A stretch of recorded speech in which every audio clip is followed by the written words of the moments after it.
Now that you have gathered your data, you are now ready to analyze it, interpret it, and present it to the scientific community. This presentation and analysis of data is usually done or reflected in the results and discussion portion of your paper. And the main purpose of this discussion is to interpret and describe the significance of your findings in light of what was already known about the research problem being investigated, and to explain any new understanding or fresh insights about the problem after you've taken the findings into consideration. The discussion will always connect to the introduction by way of the research questions or hypotheses you post in the literature and reviewed, but it does not simply repeat or rearrange the introduction. The discussion should always explain how your study has moved the reader's understanding of the research problem forward from where you left them at the end of the introduction. Good day, everyone. I will now be teaching you how to effectively analyze, interpret, and present your data. So what is data interpretation? Data interpretation refers to the process of using diverse analytical methods to review data and arrive at relevant conclusions. The interpretation of data helps researchers to categorize, manipulate, and summarize the information in order to answer critical questions. Now remember, you are asked to formulate your research gap or research question. And those questions that you have formulated in the first few portions of your paper will now be answered under data interpretation. The importance of data interpretation is evident, and this is why it needs to be done properly. Data is very likely to arrive from multiple sources and has a tendency to enter the analysis process with haphazard ordering. Now, data analysis tends to be extremely subjective. That is to say, the nature and goal of interpretation will vary from business to business or from paper to paper, from study to study, and likely correlating to the type of data being analyzed.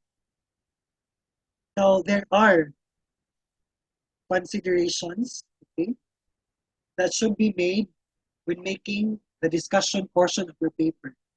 And it is important, really important, for your data to be acceptable to the scientific community. It must follow certain scientific protocols. That is, number one, the discussion section being considered the most important part of the research paper. It should effectively demonstrate the ability of the researchers to think critically about an issue, to develop creative solutions to problems based on the findings, and to formulate a deeper, more profound understanding of the research problem that you are studying. The discussion section is where you explore the underlying meaning of your research. Now, it's possible implications in other areas of the study must be explored in the discussion portion, and the possible improvements that can be made in order to further develop the concerns of your research. This is the discussion section is where you need to present the importance of your study and how it may be able to contribute to and or fill existing gaps in the field. If appropriate, the discussion section is also where you state how the findings from your study revealed new gaps in the literature that had not been previously exposed or adequately described. Now, this part of the paper is not strictly governed by objective reporting of information, but rather it is where you can engage in creative thinking about issues through evidence-based interpretation of findings. This is where you infuse your results with meaning. In other words, when to present your discussion, results and discussion, it is not merely, okay, it is not merely putting whatever results you have gathered from the data, but it is about making use of these results, interpreting these results into a more valuable information.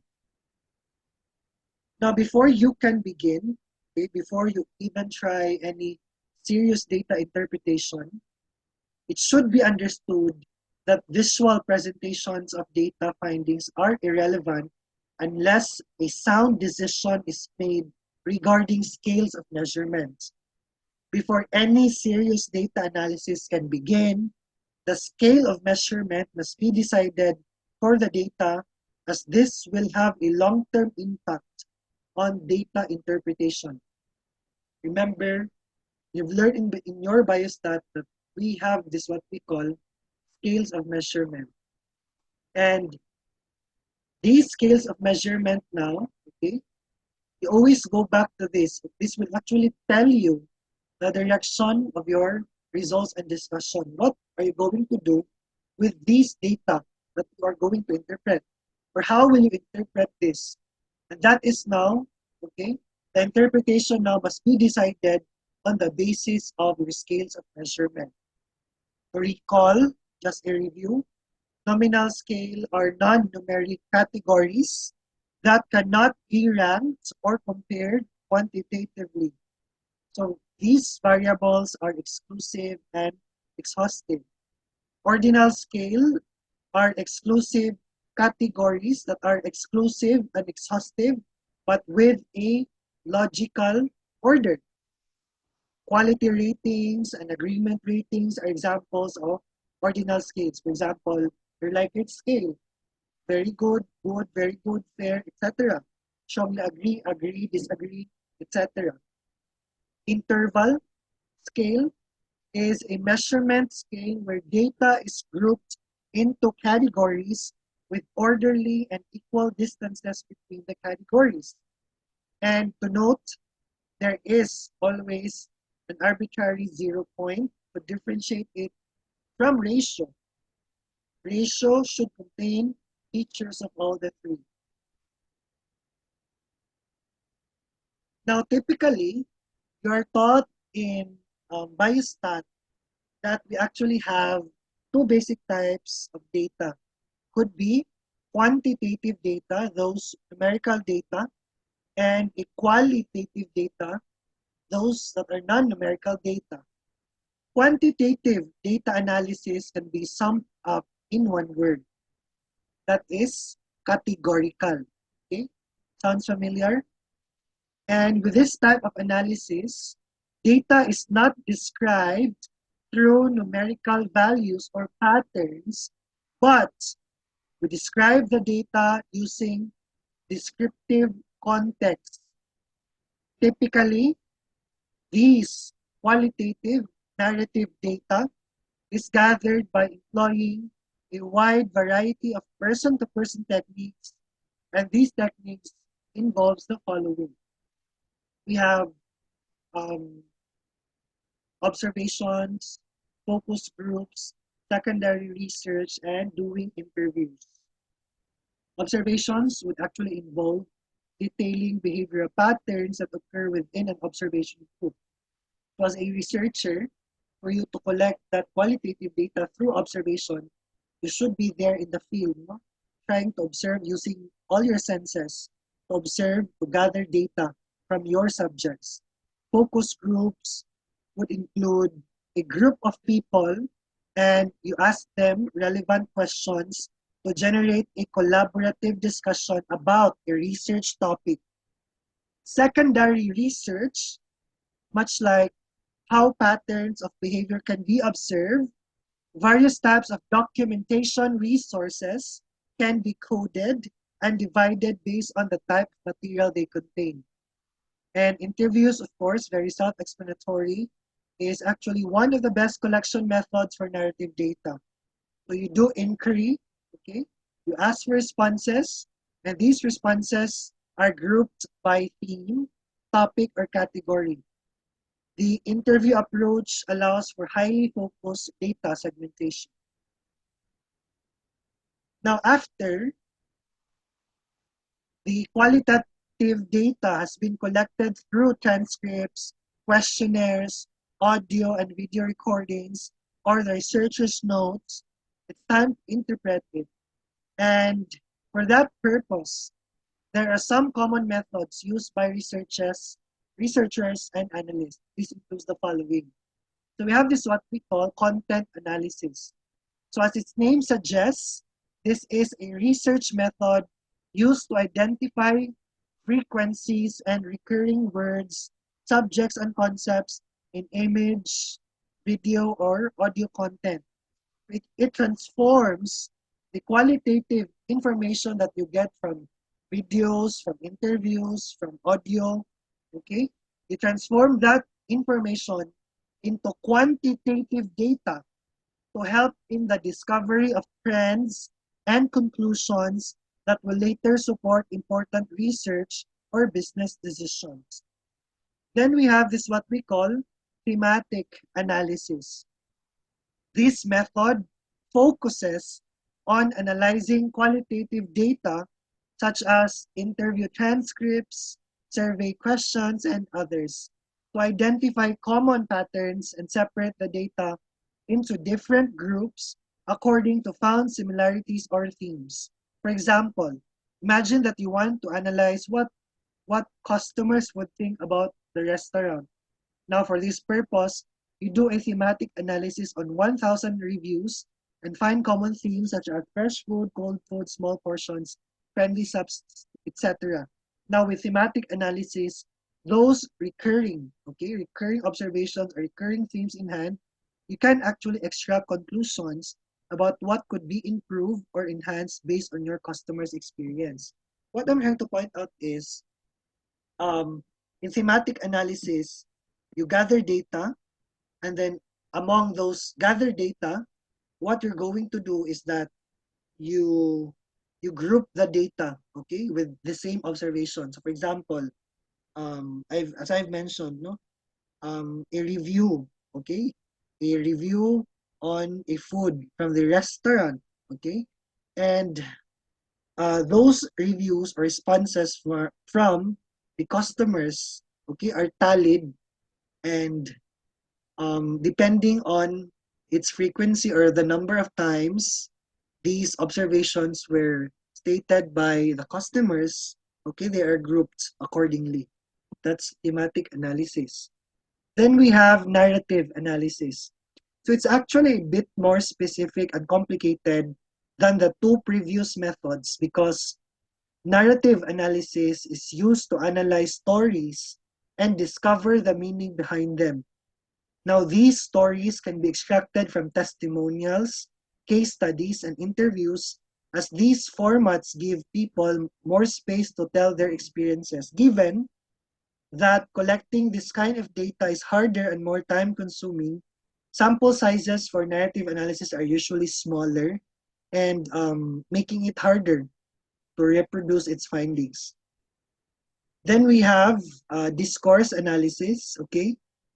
This method is used to draw the meaning of any type of visual, written, or symbolic language in relation to a social, political, cultural, or historical context. It is usually used to understand how context can affect the way language is carried out and understood.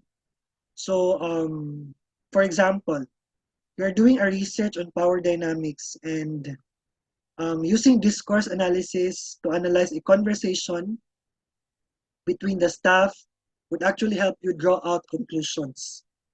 Then we have grounded theory analysis. This grounded theory approach aims at creating or discovering a new theory by carefully testing and evaluating the data available. Unlike all other qualitative approaches on this list, grounded theory analysis helps in extracting conclusions and hypotheses from the data instead of going into the analysis with a defined hypothesis. So this data is actually very popular, and I think this is the data that you would be majority of you will be using. Okay, this type of analysis, you will be using this in your research. It's because, remember, you are asked to make a theoretical conceptual framework, and whatever concepts or theories you have tallied there or tabulated there or come up there, you are to apply those theory in your discussion. So that is grounded theory analysis. Then we have quantitative data. So very easy, because if you want to sum up quantitative data interpretation in one word, the keyword here is numerical. Okay, numerical. Again, qualitative data, it's categorical. For quantitative data, basically, the keyword is numerical. Now, more often than not, this usually involves the use of statistical modeling such as standard deviation, mean and median, and for review purposes, okay, we have these common statistical terms that you must be acquainted of, because these are actually almost always present in a quantitative data interpretation. So you have a mean, which represents a numerical average for a set of responses, okay? An average for a set of responses when dealing with a data set. Usually a mean will represent a central value, thus considered a central measure of tendency. It will represent a central value of a specific set of numbers, and you usually compute this by adding all individual values and divide it with the number of values within that particular data set. Okay? Other terms that can be used to describe the concept are arithmetic mean. So mean is also known as arithmetic mean, average, and mathematical expectation. Then we have this what we call standard deviation. So standard deviation is another statistical term commonly appearing in quantitative analysis, and this usually reveals the distribution of the responses around the mean. So it basically describes the degree of consistency within the responses together with the mean, which should provide an insight into several data sets. Then we have frequency distribution, very self-explanatory. So it's a measurement gauging the rate of a response appearance within a data set. So you count the number of times that particular data set has appeared, in that data set. And then when using a survey, for example, the frequency distribution can be determined as the number of times a specific ordinal scale response appears. So supposing you have 100 sample size, and these 100 subjects, you ask them to answer a Likert scale. Now you are going to tally, okay? You are going to tally the responses of each of those responses in the scale, and you put it in a table. We call it now frequency distribution. So it's extremely keen in determining the degree of consensus. The term is consensus among several data points. So typically, quantitative data is measured by visually presenting correlation tests between two or more variables of significance. Different processes can be used together or separately, and comparisons can be made to ultimately arrive at a conclusion. Other signature interpretation processes of quantitative data include the following. So this is just a review, because I think you had a very detailed discussion in biostat, okay, with these different types of analysis. So I'll just review, run through this briefly. So we have this what we call regression analysis.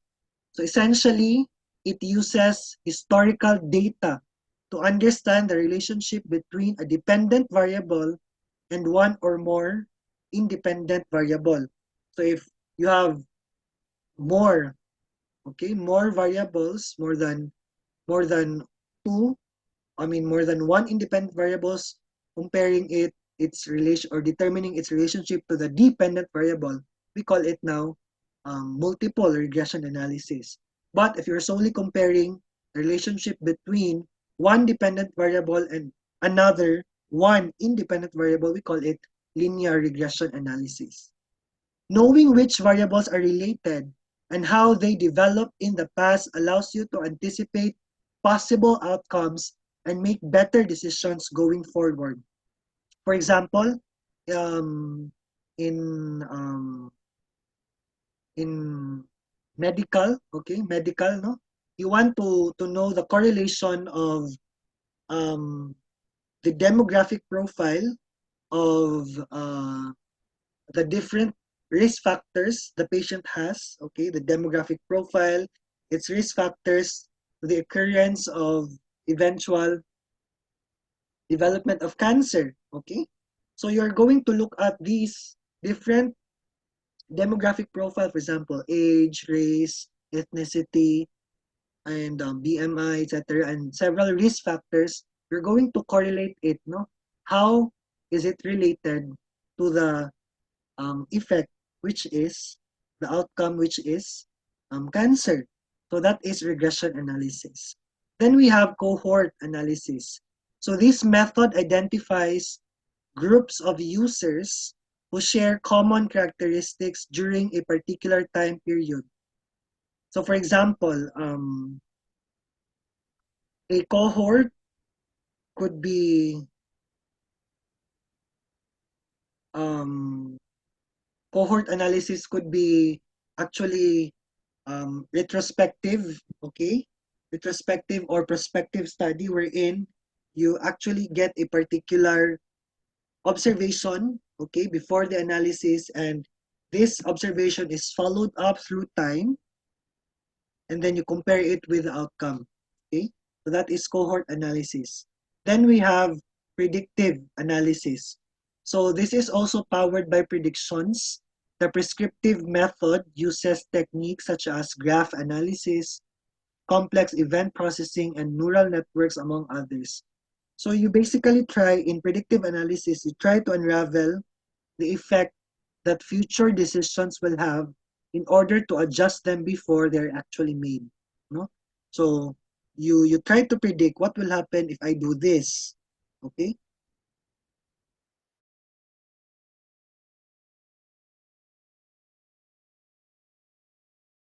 Okay, then we have conjoint analysis. So typically, this is usually applied to survey analysis. The conjoint approach is used to analyze how individuals value different attributes of a certain product or services. Okay, so survey analysis. Then we have cluster analysis is actually a method used to group objects into categories. So you categorize them into clusters. Okay, and since there is no target variable when using cluster analysis, is actually a useful method to find hidden trends and patterns in the data. Okay, then we have, next slide please. Then we have these general rules that you should observe, okay? You should adopt these rules when composing your discussion of the results. So number one, do not be verbose or repetitive. Go direct to the point. Be concise and make your points clearly.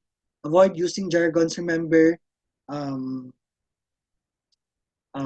usually we use for medical research, okay? You you can't really avoid using jargons because, for example, in medical research, we actually have our own medical jargons. So my point here of the point here in the third bullet is that you should use appropriate language or jargons, no, depending on the type of research data that you are presenting. Then you should follow a logical stream of thought.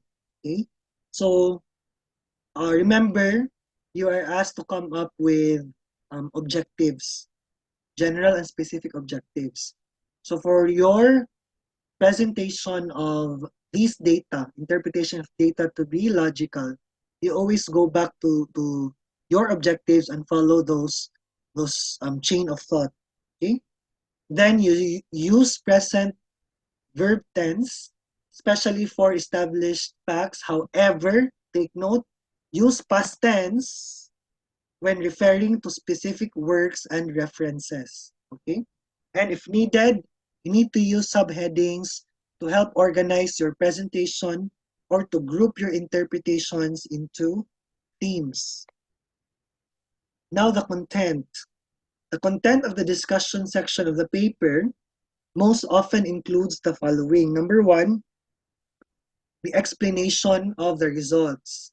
So you need to comment on whether or not the results were expected and present explanations for the results. So it's never enough. Okay, so for example, you should the study is all about um, the hair growing effect, okay, of a certain plant. Okay, it's not actually enough. Of course, no, when we're talking about the hair growing effect, the data that they will be collecting, of course, is the length of the hair growth. Okay, so it's not actually enough that you just say the mean is this and that with a p-value of this and that. You should explain how come the results are this like that. Okay, and to support your explanation, you must have data or you must cite previous studies more or less with contrasting or the same results from your data sets. Okay? So you should go into greater depth when explaining the findings that are unexpected or especially profound, and if appropriate, note any unusual or anticipated patterns or trends that emerge from your results and explain their meaning. Then, of course, this is very important, there are references to previous research. So again, as I've mentioned, it's never enough to rely on your own interpretation. You must, okay, make your own interpretation and then you compare it with previous researches. So for example, um, the mean hair length is 10 mm, 10 mm, which means that there is no significant hair growing effect of this plant so and so. So from there, that's your own interpretation. So from there, you should try to explain why is that so by citing references, okay, from previous research. This is, for example, this is contrasting to the results of a study conducted by Denny et al. In 2017, wherein they found that like this and like that. Okay, so never forget to cite references to previous research. So you compare your results with the findings from other studies, or you use previous studies to support a claim. This can include revisiting key sources already cited in your literature review section, or you save them to cite later in the discussion section if they are more important to compare with your results than being part of the general research. Next, we have a deduction. Okay, so this actually refers to a claim for how the results can be applied more generally. So, for example, you describe, uh, for example, in medical education. Okay, researches about medical curriculum or medical education. For example, you describe lessons learned and then you propose recommendations that can help improve the situations or recommend best practices. So from your data, for example, the research is all about medical curriculum, improving medical technology curriculum or medical technology education. From your results, you can actually propose recommendations on how to improve the curriculum or the system itself. Okay, and then again, it has to be backed up by citing previous references from previous researches. Then hypothesis is actually a more general claim or a possible conclusion arising from the results which may be proved or disproved in subsequent research. So from there, upon citing the results, you explain why the result is like that, and then you back it up with references. You deduce now what does that mean, what can you do, and then you try to conclude why is it like that? Why were the results like that? Okay? Then you should keep the following sequential points in mind as you organize and write the discussion section of your paper. So you think of your discussion as an inverted pyramid, okay? So organize the discussion from the general to the specific, linking your findings to the literature, then theory, then to practice. So as I've mentioned, must be backed up, okay? So inverted pyramid. So start with general data, then going to the more specific ones. Use same key terms, mode of narration, and verb tense, okay? So for known facts or information, use again present tense, and for studies from previous researches or previous data, previous proven data, you can actually use past tense. So you should use a uniform, okay? Uniform tone when writing and presenting your discussion. So you begin by briefly restating the research problem, of course, because this will guide you on what gap are you going to address, what problem are you going to answer, research question or problem you're going to answer in your discussion. And you should also describe the patterns, the principles, and relationships shown by each major findings and place them in proper perspective. So these patterns, principles, and relationships are more often than not best presented with tables, graphs, etc. So that is actually the second part of my lecture. Then, a good discussion section should include analysis of any unexpected findings. So this paragraph should begin with a description of the unexpected finding, followed by a brief interpretation as to why you believe it appeared, and if necessary, its possible significance. So again, I could not overemphasize it. You start with stating the results, and then you interpret the results, and then what could be concluded, what could be deduced from those results, and you back it up, okay? Back it up with references from previous researches. And then lastly, the discussion section should end with a concise summary of the principal implications of the findings regardless of statistical significance. So this is actually different from conclusion, okay? Because this summary would actually include covering everything from the results up until the last portion of your discussion. So you collate everything. You collate the salient points, okay? Salient points of your results and discussion. So overall, the objectives of your discussion section should include the following. So again, first you start with the research problem, and then it should be followed by the results, and then you explain the results. I'm repeating this all over again because from what I observed, students are actually likely to depend on the statistician, okay? So they just copy paste whatever the statistician writes in his or her report without even interpreting, without even explaining what does that data mean. Swerte, no? You're very lucky if your statistician would actually guide you on how to interpret those things.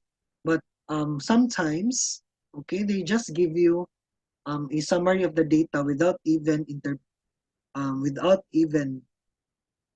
any no interpretation included. Then you explain the meaning of the findings and why are they important. Then you relate the findings to similar studies, same concepts I've mentioned before. Then you consider alternative explanations of the findings and acknowledge the limitations. Again, I'd like to put emphasis on here. Acknowledge the study's limitation. Remember, uh, in your study, you have included scope and limitation. So you must acknowledge that you could not actually do everything in one study, okay? There must be limitations. So you need to include those things in the discussion part of your paper, okay? So that the panelists won't ask anymore, why didn't you do this? Why didn't you do that? So you should highlight that in the discussion also, what you did not do and what should you have done. Then, of course, the recommendations, okay? So, make suggestions for further research. Recommendations. So, you must avoid um, the following. So, you do not waste the entire sentences stating your results. Should you need to remind the reader of the finding of the discussion, use transitioning sentences or bridge sentences that would relate the result to the interpretation. Okay? And then recommendations for further research can be included in either discussion or conclusion of your paper.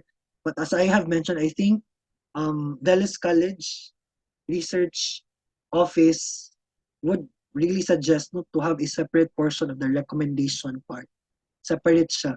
No, unlike others nga research, you don't have separate recommendation, uh, but what you do in published articles, they just incorporate it in the conclusion or discussion part of their paper.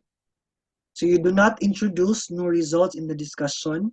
Be wary of mistaking the reiteration of a specific finding for interpretation. And of course, you can actually use first person, but too much use of a first person pronouns may actually distract the reader from getting the main points of your study. Okay, so after you have after you have selected your variable, and then you selected which analytical method you are going to use, then you are now ready to present your data. And I will teach you now how to present your data. So you need to listen because you will really use this in research. This is how you will present your data in research. Okay? Not just in research, but mostly mga epidemiologic mga data or public health data. So this basically involves designing a report that effectively communicates the result of the analysis. Okay? So I want to point out, let me break down the terms here. So designing a report. Okay. So this would actually mean that you present, you present your data that you have gathered, the data, the different computations that you have made. You present now your result in a manner in which these data now would be easy to chew, would be easy to understand by the people who are actually using the data. And we actually have so many ways on how to present your data. We may make use of narrative tables, charts, graphs, or maps, depending on the type of data being presented. And this is also used, we present this data to facilitate interpretability.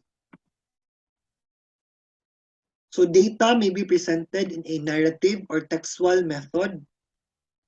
Data may also be presented in tabular or frequency method, or data may also be presented in graphical presentation. Okay, so I will be discussing this one by one. So let's start with narrative presentation of data. Okay, so your narrative or textual method of presenting data involves simple narration or just basically storytelling. Okay? And this is basically appropriate for small data or data with limited summaries. And the drawbacks for narrative data is that this can be confusing, and there are actually people who loves to see images, no? So this might be boring for them, no? If they're actually reading really long passage. And this is not actually applicable for very large data set, okay? And it's difficult to see comparison and interrelationship among data. Okay, so for example, so this is actually a narrative form of data, no, which I lifted from my published research, no.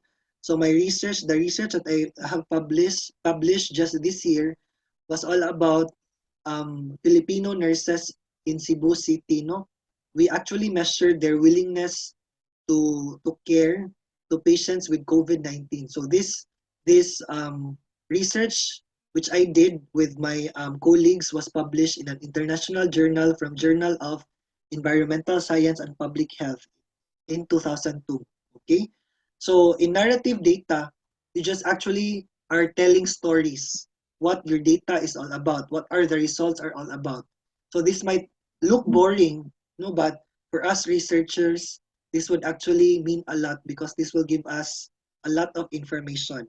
So, for example, um, most of these nurses, the nurses who participated in the study were females, 70.80%, age 20 to 25 years old, 54.01%, single, 89.78%, and mostly are college degree holders, 90.51%.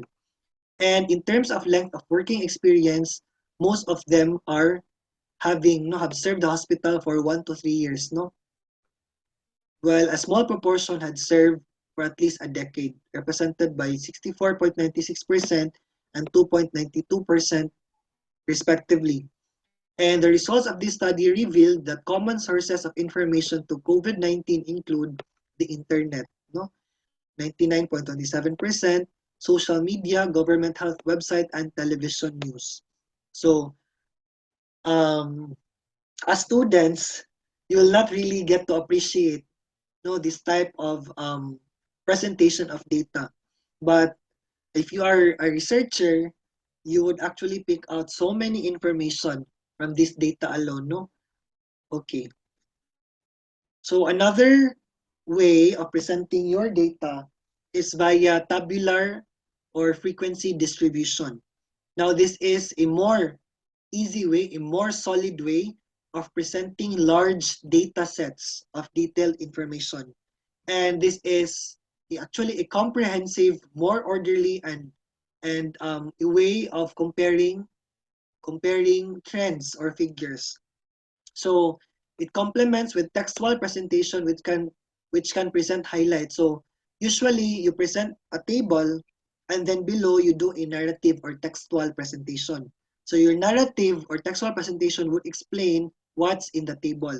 So previously, this narrative way of presenting the data is actually preceded by a table, no? But I did not include the table. All right? So this advantage, some researchers or people do not know how to correctly interpret the tables. For example, so I will give you example later, but let me just run through, no, on how you should know that you are actually creating a good table. So these are the guidelines, no, on to follow for doing or creating a good na table or figure. So you need to use clear and concise title, okay? Describing the person, the place, and the time. And then you label each row and each column. There must be a label of each row and column, including the units of measurement. And then show the total for each row and column where appropriate and show percentage to give the total. And then explain codes, abbreviations, or symbols, and note for the source of data in the footnotes. Okay, so I'll explain that one by one. So here, how do we make tables? So again, I mentioned it must be clear, it must be concise. Okay, so every table must be self-explanatory, meaning you don't need words, you don't need to explain that table such that the reader now, when they look at the table, they must be able to understand your table. That is the only way that you could tell that your table that or figure that you have created is actually self-explanatory, clear and concise. Now, clear when the textual discussion jives with the table, direct when necessary details are included, no only necessary details, and simple if there are no unnecessary data or markings. So, for example, so your table must be self-explanatory. So let's identify no, if this table is self-explanatory. So the table here is titled Reported Cases of Primary and Secondary Syphilis by Age in the United States in 2000. Now we have columns here. No, the columns are represented by, the first column are represented by the age group in years, whereas the second column is represented by the number of cases of primary and secondary syphilis per age group. And then below, you see the footnotes, no? You see the source wherein this table was lifted. So is this self-explanatory? Can you readily identify the number of cases per age group? Yes.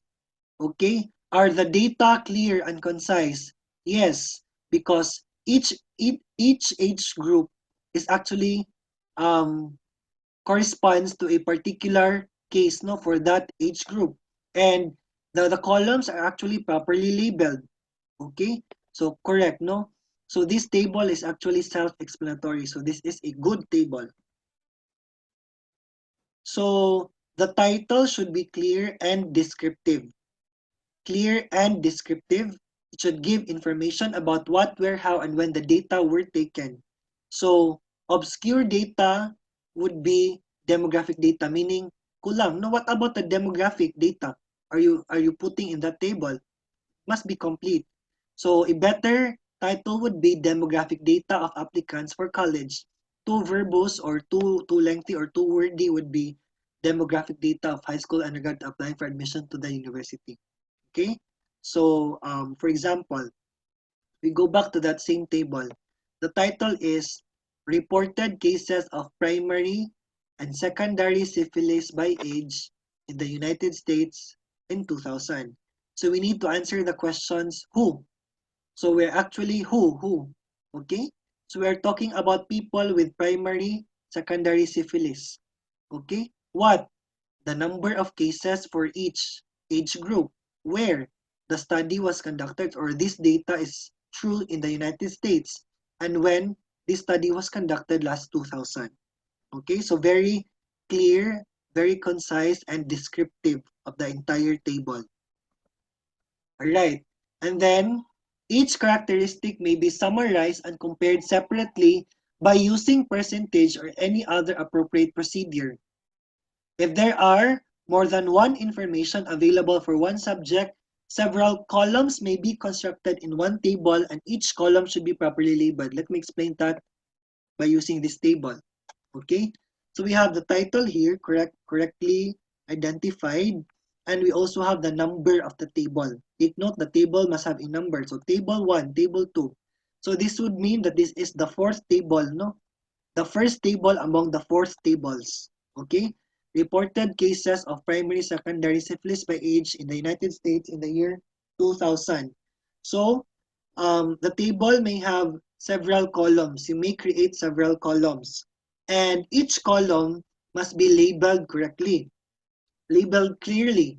So we have the first column labeled age group, second column labeled number, third column labeled percent, and fourth column labeled as cumulative percentage. Now, for you to get the total, number of each cases for the entire age group, you add it up, no? So you have another or separate row for total, and it would be better to express, no, for this data to be actually more significant or more usable. Okay, so we express this as percent. So if you express this at percent, there must be percentage, total number of percent, and then cumulative percent would be on another or separate column. Now, if you need to explain something, it must be explained in footnotes. Okay, in this case, percentage in the footnotes, it says here percentages do not add up to 100,000% due to rounding error. And and also in the footnotes, you get to see the total, no, or the source, the data source wherein you have gathered that particular table, wherein you have lifted that table. Okay, so footnotes are necessary, and then usually this is placed at the bottom of the table. Okay, so footnotes are placed at the bottom of the table. Okay, so table number must be seen also, and these are usually use Arabic numeral, no, but actually could be Roman numeral, no, or Arabic, no. It actually depends, no. And then you also place the table number on the first line of the title on the single line. So the number, so you see, it's placed before the title, and then the title must be complete and concise, and you capitalize all the first words except for prepositions. Okay, so column heading should be centered on the columns where they belong, and row headings or stabs indicates the basis of classifications of the rows or horizontal series of the figures. Okay, so for example, so we have table 1 here. This is actually the correct way of writing, and then followed by the title, of which you need to capitalize each word except for the preposition. And then your columns are actually labeled, no, has subheads here, and then your rows actually also has labels. Okay, and on the footnotes, these are actually placed at the bottom. Right, so this is a good table. Now, the body should contain the figures, no, within the cells. Usually this is aligned, no, by the decimal points, and consistency in the number of decimal points should be followed. An empty cell should be indicated with either a 0 or a hyphen. It should never be left blank. Okay, so going back here, no, it should never be left blank, and or if 0 could be, you can write 0 or hyphen. All right, so footnotes are found usually at the bottom, and the sources of data also follows the footnotes. Okay, so for example here, so footnotes shown below. All right, so try this. So you tell me if this is, let's examine these tables, no. So try this. So a table, we have the label here, the name of the table and the title. Okay, all capitalized first letters except for the prepositions, and then each column is properly labeled. Okay, and the rows also, and then we also have a footnote. No, footnote telling us here the source of the table. So this is actually a good, very good table. Next, we have a table, another table. Okay, so let's examine the. Okay, so the table is labeled table 7. No, so correct. So it has a label, and but the title here is actually wrongly placed. No, why? It's because it has to be, the first letters must be capitalized except for the prepositions. I have here kay small letters, no? But the other parts of the table, the body, the labels are actually there, and the footnotes are placed at the bottom, no? And also there is no source where the table was lifted. So this is actually not a good table. Not a good table because of the title and then the citation, ha? Alright. Okay, so next slide. Another table here, table 1, no, correct. There is the number of the table. However, again, the title is not written in a way wherein the first letter must be capitalized except for prepositions. But, of course, the columns are correctly written, no? And then there are actually numbers per cell in the figure, and then we also have correctly, no, labeled na rows. But there's actually no citation, no, where the table was actually lifted. Okay, so next we have here, this is actually a poorly made na table. Why? There's actually no name, no what table number. Basin gid no siya gyud ang usa no. Basin wala gid ang table, so no need for number. Okay. Anyway, let's just say no, na this is actually a part of so many tables. So you need to write the number if this is table 1, 2, or 3, etc. And followed by the title, which is correctly written. No? So we can we can answer the questions. What no the confirmed COVID-19 cases where in Cebu City and when, and then and the table columns are actually labeled correctly. No, so the numbers are placed in the center, centered align, and we also have percentages, but there's no total. Okay, and in the footnotes also there's no um, citation on where you got the table. Very important as citation class. Otherwise, you will be charged with plagiarism, huh? Especially when you do research. Okay. And another table. So we know the source is from Rappler because of the symbol here. But this is a poorly made table. Why? No table number and the title is written all caps lock. Okay? So, and Cebu City positivity rate. So the title is actually not concise. It does not tell you what is that positivity rate. What is it? What is this all about? Are these COVID cases? Are these HIV cases? Or are these people who are positive with positive outlook in life? Okay. So and then we don't have total no total number of people tested, and we don't have also citations. So from Rappler. So a poorly made table. Another is we have table 3.9 marks of students. So this is actually also not a this is actually wrong way of writing the table number because it must precede the title. No, must be placed here. However, the columns are actually written well, and the numbers in each cell are actually centered aligned, and you actually have a total here. Okay, however, no citations on where the table was lifted. All right. So another way of presenting your data is through graphical presentation of your data, no, through graphs, no.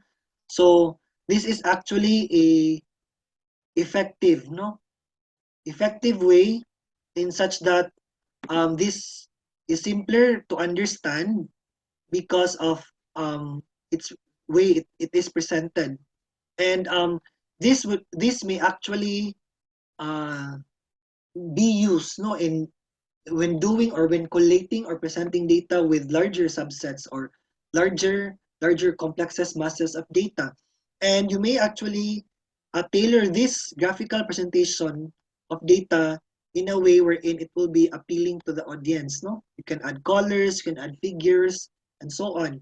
However, some, not all, actually knows how to interpret this type of data.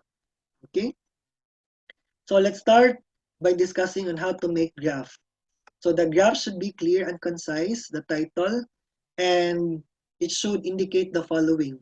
What is being represented, the place where the data relates to, and in the case of secondary data, the source of the original data should be written in the footnotes.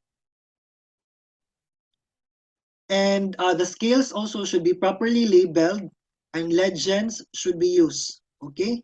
And there must be grids or guides, rulings. This will actually serve for us to easy to interpolate figures or data in that particular graph. And then it must be neat and business-like quality. So neat looking. So there must be it is actually represented as in the horizontal.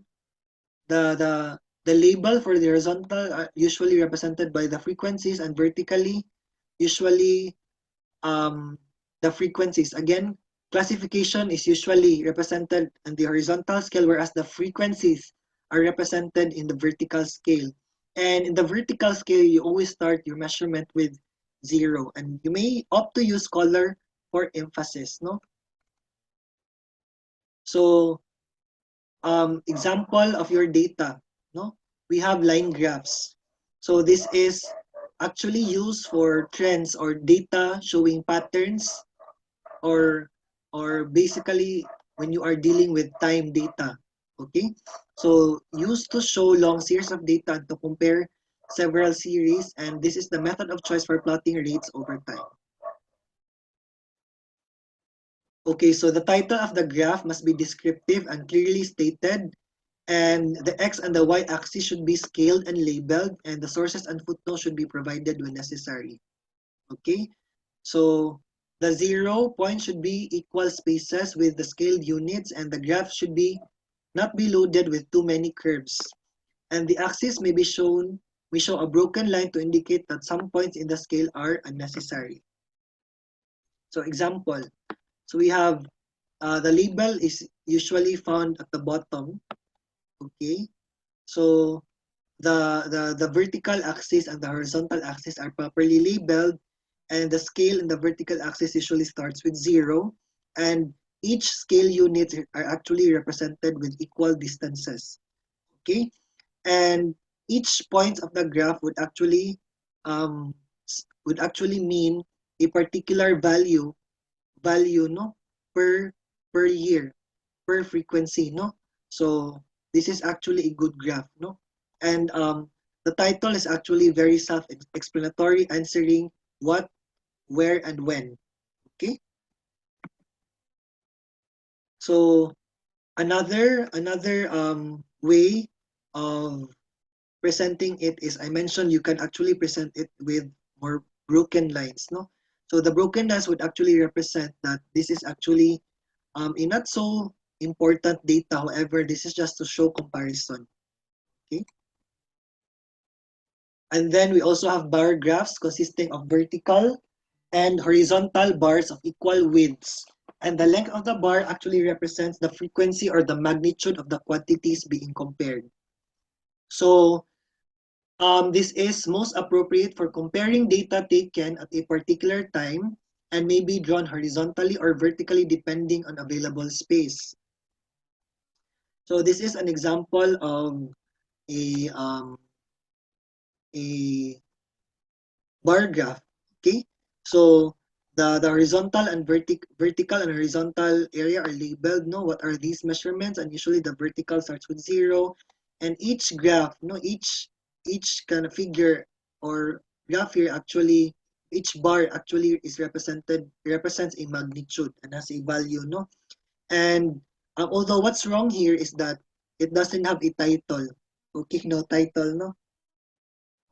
So it should have title, and then there is a source, no, wherein you have lifted this graph. Okay, so we also have pie charts. So this usually is used to compare parts within a specific with the whole, no. And this is usually divided into several components, and the whole may be designated as 100%, representing the whole pie.